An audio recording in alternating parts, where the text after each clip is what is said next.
ભંડેરીભાઈ ખૂબ જ સરસ આપણી વાત રજૂ કરી કે ભાઈ એક મિત્રતાની વાત કરી કે આપણે એક સિંહ અને ઉંદરની જે મિત્રતા હતી એમાંથી એકબીજાને કઈ રીતે બચાવે છે અને આ છે જે તો આ સાથે એમના માટે ખૂબ ખૂબ તાળીઓ.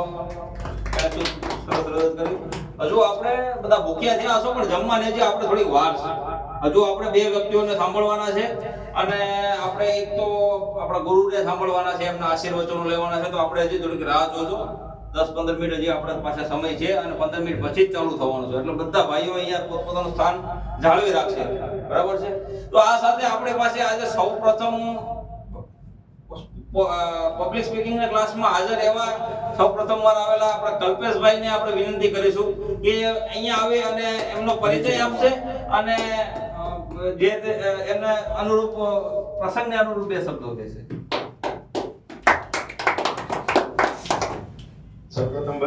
સૌપ્રથમ બધાને જય શ્રી કૃષ્ણ. હું મારો ટૂંકમાં પરિચય આપીશ. સૌપ્રથમ મારું નામ કલ્પેશ પાદરા છે.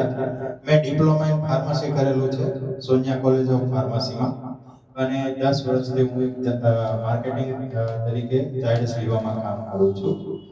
અને મારા પરિવારની વાત કરું તો 2 બાળકો છે, ભાઈ પણ સાથે રહે છે, મમ્મી પપ્પા અત્યારે હાલ ગામ રહે છે.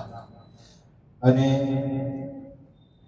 બીજું મારી હોબીની વાત કરું જે બધાને રેગ્યુલર હોય છે એવી જ મારી હોબી છે. કઈ સવિશેષ અત્યારે તો છે નહીં, પણ આપણે યોગેશભાઈની સંગતમાં આવ્યા છીએ તે પછી મને એવું લાગે છે કે મારી કઈક સવિશેષ હોબી હશે ખરી. અને બીજું આપણે ઉપસ્થિત બધા આ મહેમાનો છે એને પણ મારા ખાસ નમસ્કાર અને મારો આ ટૂંકમાં જે પરિચય હતો એ તમે સાંભળ્યો એ બદલ તમારો પણ ખૂબ ખૂબ આભાર.